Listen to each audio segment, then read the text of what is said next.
कहो ना प्यार है कि सफलता के बाद दोस्तों ऋतिक रोशन को 30,000 प्लस लड़कियों की ऑफर आई थी मैरिज के लिए, लेकिन ऋतिक रोशन ने सबको पर्सनली जवाब दिया था। एक आर्टिकल के चलते हम मान सकते हैं कि 30,000 से भी ज्यादा जो लड़की थी उन सबको ऋतिक ने पर्सनली रिस्पॉन्स दिया था। दोस्तों अब हम बात करते हैं ऋतिक रोशन की कुछ ऐसी पर्सनल मैटर के बारे में।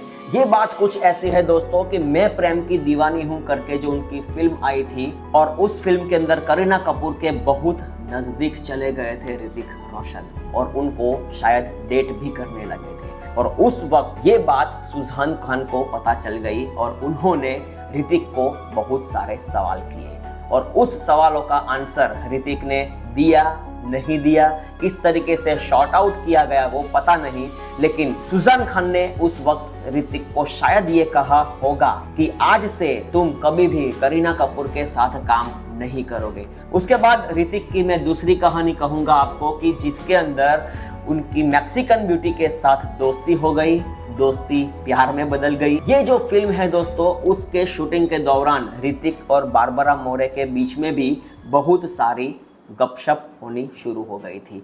तो ये बात जब सुजान खान के पास पहुंची तो उन्होंने ऋतिक से सवाल करने की बजाय उनसे दूरी बनानी शुरू कर दी थी। मैं उस वक्त की बात कर रहा हूं जब सुजान खान ऋतिक को छोड़ के पहली बार चली गई थी, लेकिन बारबरा मोरे से दोस्ती खत्म करने और ऐसे कुछ पर्सनल उन्होंने कंडीशंस रखी होगी जिनको ऋतिक ने पूरा किया और ऋतिक उनको अपने घर ले आने में सफल हुए हैं। अब मैं बात करता हूं दोस्तों 2013 की क्रिश 3 फिल्म की। कंगना रनावत के साथ ऋतिक की दोस्ती काफी अच्छी हो गई थी। हालांकि ऋतिक रोशन की लाइफ में कंगना रनावत की एंट्री तो काइट्स फिल्म के सेट से ही हो चुकी थी, लेकिन जब ये फिल्म आई क्रिश 3 उसके चलते उन्होंने उनसे रिलेशन बनाना शुरू कर दिया था। उसके अंदर ऋतिक के सामने उनकी हीरोइन के तौर के ऊपर साइन किया गया कंगना रनावत को। तो सुजान खान ने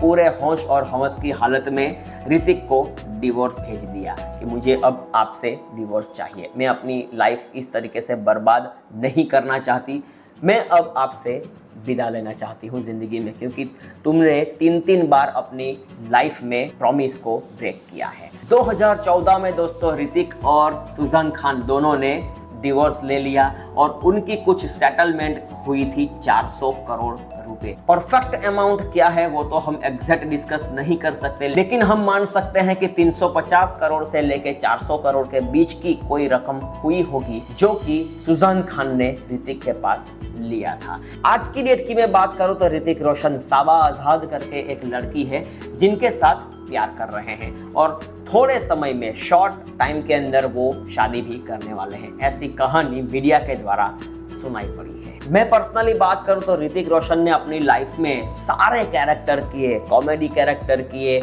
लव सीन कैरेक्टर किए, अग्निपथ में एंग्री मैन का कैरेक्टर किया जो कि एक गुस्से वाला कैरेक्टर होता है और वो भी हिट करके दिखाया। लक्ष्य फिल्म में उन्होंने सैनिक का रोल किया जिसके लिए उन्होंने सैनिक की ट्रेनिंग भी ली थी। मिलिट्री ट्रेनिंग कितनी हार्ड होती है वो आपको पता होगा, लेकिन वो भी उन्होंने बहुत अच्छी तरीके से निभाया। बॉडी के अंदर इतने प्रॉब्लम थे उनको, फिर भी खुद स्टंट किए। कोई मिल गया फिल्म के बाद की उनकी जितनी भी सीरीज आई हैं उनके अंदर फिल्मों में स्टंट ऋतिक ने खुद किए हैं। यहाँ से हमें पता चलता है कि अगर इंसान एक बार तय कर ले कि मुझे अपने सपनों को जिंदा करना है तो वो कुछ भी करके अगर रियल हार्ड वर्क करेगा तो वो सपनों को साकार करेगा ही करेगा। ये हम ऋतिक रोशन की पर्सनालिटी से सीख सकते हैं। ये बात और है कि उन्होंने अपनी लाइफ में थोड़ी सी गलती भी कर दी थी और वो गलती थी कि उन्होंने स्वदेश, दिल चाहता है, पिंक पैंथर 2 और फास्ट एंड फ्यूरियस 7 जैसी फिल्मों को